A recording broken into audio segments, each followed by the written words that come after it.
এক রাতে লাইনে ঘোরার সময়ে এক ভূতের পাল্লায় পড়ে প্রাণ খাঁচা ছাড়া হবার উপক্রম হয়েছিল।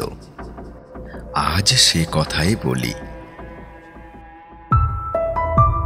নমস্কার বন্ধুরা, আমাদের চ্যানেলে আপনাদের স্বাগত জানাই। আজ আপনাদের জন্য নিয়ে এলাম একটি ভয়ঙ্কর ভূতের গল্প, অদ্ভুত ভূত। কলমে শুদ্ধ সত্য বসু, গল্পের সূত্রধর ও বিভিন্ন চরিত্রে আমি সতীশ। গল্পটি কেমন লাগলো জানাতে ভুলবেন না। আর এমনই গল্প আরও শুনতে চ্যানেলটি সাবস্ক্রাইব করে বেল আইকনটি দাবিয়ে দিন। শুরু করছি আজকের গল্প, অদ্ভুত ভূত।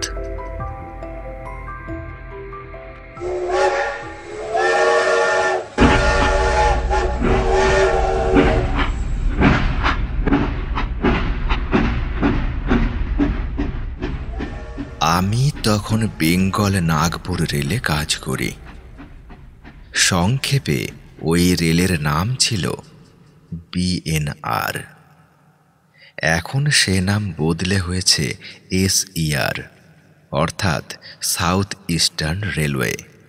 আমি ছিলাম সদর অফিসের লোক, কিন্তু পরিদর্শনের কাজ নিয়ে আমাকে প্রায়ই লাইনে লাইনে ঘুরতে হতো। এক রাতে লাইনে ঘোরার সময়ে এক ভূতের পাল্লায় পড়ে প্রাণ খাঁচা ছাড়া হবার উপক্রম হয়েছিল। আজ সে কথাই বলি। দ্বিতীয় বিশ্বযুদ্ধ তখন চলছে। একদিকে ফ্যাসিস্ট শক্তি মাথাচাড়া দিয়ে উঠেছে। হিটলার ইউরোপের অনেক দেশই জয় করে নিয়েছে। রাশিয়ার ওপর প্রচণ্ড হামলা চলছে। ইংরেজ শক্তি ফ্যাসিস্ট শক্তির বিরুদ্ধে যথাশক্তি লড়ছে। ভারতের মাটিতেও যুদ্ধের আশঙ্কা। জাপান কলকাতার বুকে বোমা ফেলেছে। কলকাতা শহর ছেড়ে লোক পালাচ্ছে। সে সময় ট্রেনে শুধু সৈন্যদের চলাফেরা। ব্রিটিশ সৈন্যরা এই দেশের সর্বত্র ঘুরে ফিরে পাহারা দিচ্ছে। রেলের লাইনে শুধু মিলিটারি স্পেশাল। যাত্রীবাহী ট্রেনের সংখ্যা খুব কমিয়ে দেওয়া হয়েছিল, তবু আমাদের কষ্ট করেই যেতে হতো। যেখানে সারা দিন 3টে কি 4টে গাড়ি ছিল, সেখানে একখানা যাত্রীবাহী ট্রেন চলতে লাগলো। ফলে গাড়িতে অস্বাভাবিক ভিড় হতো। সেই গাড়িতে ওঠা যেন ছোটখাটো যুদ্ধ জয় করার সামিল। তবু তো আমাদের লাইনে কাজে বেরোতে হতো। আমরা করতাম কি, ট্রায়াল বগিতে চেপে যাতায়াত করতাম। হ্যাঁ, ট্রায়াল বগি কি তা আগে জেনে নেই, নচেত এই বগির ভূত যে কি সাংঘাতিক ভয়ঙ্কর তা বোঝা যাবে না। রেলের কারখানা থেকে বগি তৈরি হওয়া মাত্রই সে বগি যাত্রীদের গাড়িতে জুড়ে দেওয়া হয় না। আগে মেল ট্রেনের পেছনে একবারে শেষে ট্রায়াল বগি লাগানো হয়। দরজা তালা বন্ধ থাকে। তাতে না থাকে আলোর ব্যবস্থা, না বিপদ সংকেতের চেন। বগিটা কেমন ছুটতে পারবে সেটা পরীক্ষার জন্য নতুন বগিকে মেলগাড়ির পিছনে লাগানো হয়। রেলের লোকেরা এই আলোহীন বগিতে যাতায়াত করতে থাকে। চাবি খোলা বা চাবি দেওয়া তাদের কাছে কোনো ব্যাপারই না। প্রত্যেক বড় স্টেশনেই ট্রেন পরীক্ষক থাকে। তাদের কাছে রেল কামরার চাবিও থাকে। এই ট্রায়াল বগির এক কামরাতেই চাঁদরিল এক ভূতের সঙ্গে একবার আমার দেখা হয়েছিল। সেই গল্পই বলছি ভাবলে গা শিউরে ওঠে। যতই মুখে বলি না কেন ভূত নেই, তবু ভূতের সামনাসামনি যদি হওয়া যায়, ভয়ে হাত পা হিম হয়ে আসে।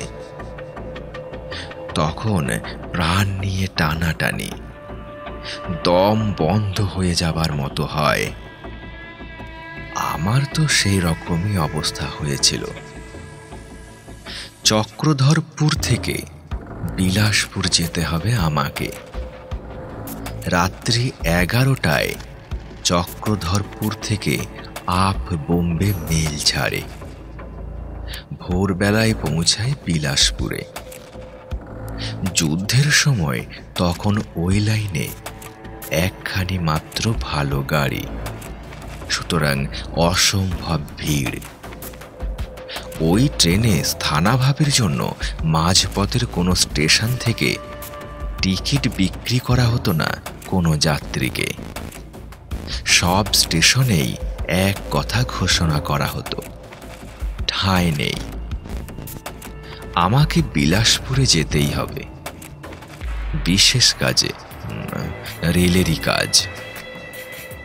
মেলগাড়ি হোক, আমাদের কাছে যে কার্ড পাস আছে তাতে কোনো বাধা নেই, এমনকি গার্ডের কামরাতেও যেতে পারি।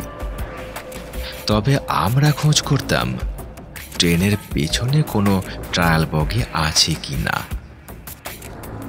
যে রাতের কথা বলছি, সেই রাতটায় প্রচণ্ড শীত পড়েছিল। বোধহয় মাঘ মাসের গোড়ার দিকটাই হবে। স্টেশন মাস্টারের কাছ থেকে খবর পাওয়া গেল আপ বোম্বে মেল চক্রধরপুর থেকে একটা ট্রায়াল বগি জুড়ে দেওয়া হবে। সুতরাং আমার বিলাসপুরে যাওয়ার আর কোনো ভাবনা রইল না। আমি রাতের আহারাদি সেরে ট্রায়াল বগিতে উঠে হোলডল বিছিয়ে শুয়ে পড়লাম। কামরায় আর কেউ থাকার কথাও নয়। দরজা চাবি বন্ধ। আপ বোম্বে মেলের পেছনে জোড়া হয়েছে বগিটা। অন্ধকার কামরা, ইলেকট্রিকের ব্যবস্থা নেই, বিপদ জ্ঞাপক চেনও নেই। নিরিবিলিতে একটি ঘুমে রাত কাভার করতে পারলেই সকালে বিলাসপুর।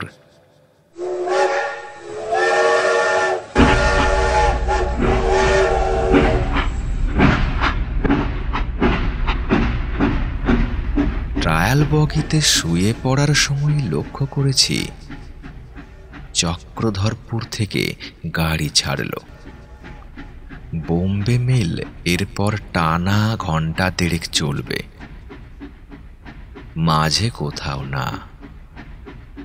গাড়িটা চলেও বেশ জোরে। শুয়েছি। ঘুম ঘুম যে একটু পাচ্ছিল না তা নয়। ট্রেনের দুলুনিতে শুধু আমার কেন, অনেকেরই ঘুম ধরে যায়। বেশ ঝিমিয়ে পড়েছিলাম। ট্রেনটা সবে স্পিডে চলতে শুরু করেছে। হঠাৎ মনে হলো আমার সামনের দিকে বেঞ্চে যেন কে এসে বসেছে, কালো কোট গায়ে। আমি যেদিকে পা রেখে শুয়েছি ঠিক তারই উল্টো দিকের সিটে বসে আছে। ভদ্রতার খাতিরে আমি পায়ের দিকটায় মাথা যেদিকে রেখেছিলাম সেই দিকে পা রেখে, অর্থাৎ উল্টে ঘুরে শুলাম। আমাকে উঠে ঘুরে শুতে দেখেই বোধ হয় লোকটা কথা বললে, কিন্তু সে যা বললে তা শুনে আমার সারা শরীর তো প্রায় অসাড় হবার দশা। লোকটার প্রথম জিজ্ঞাসাই হচ্ছে ধরা কর্কশ কেমন রুক্ষ ফ্যাস ফ্যাসে গলায় বলল, আপনি ভূতে বিশ্বাস করেন? হঠাৎ এই কি প্রশ্ন! রেলের লোক ছাড়া এই বগিতে তো কারো ওঠার কথা নয়। আর রেলের কেউ উঠলে অফিস সংক্রান্ত কথাবার্তায় হয়, না হয় পে কমিশনের দৌলতে টাকা কড়ি বাড়বে, কবে বাড়বে সেসব আলোচনায় হয়। এমন বিশ্রী বিদঘুটে প্রশ্ন তো কখনো শুনিনি। ভয় পেয়ে গেলাম। তাকিয়ে দেখার চেষ্টা করলাম। কালো একটা শরীর, বোধহয় চোখ মুখ দেখা যাচ্ছে না। কালো কোট না ওভারকোট গায়ে। বগির ভেতরটা ঘুটঘুটে অন্ধকার।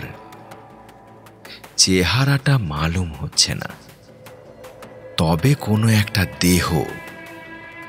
সেই দেহে মুখ চোখ আছে কিনা বুঝতে পারছি না। সচল দেহ না স্থাণুলোক তাও বোঝা যাচ্ছে না। ফ্যাস ফ্যাসে গলায় আবার সেই প্রশ্ন, আপনি ভূতে বিশ্বাস করেন? এর কি জবাব দেব?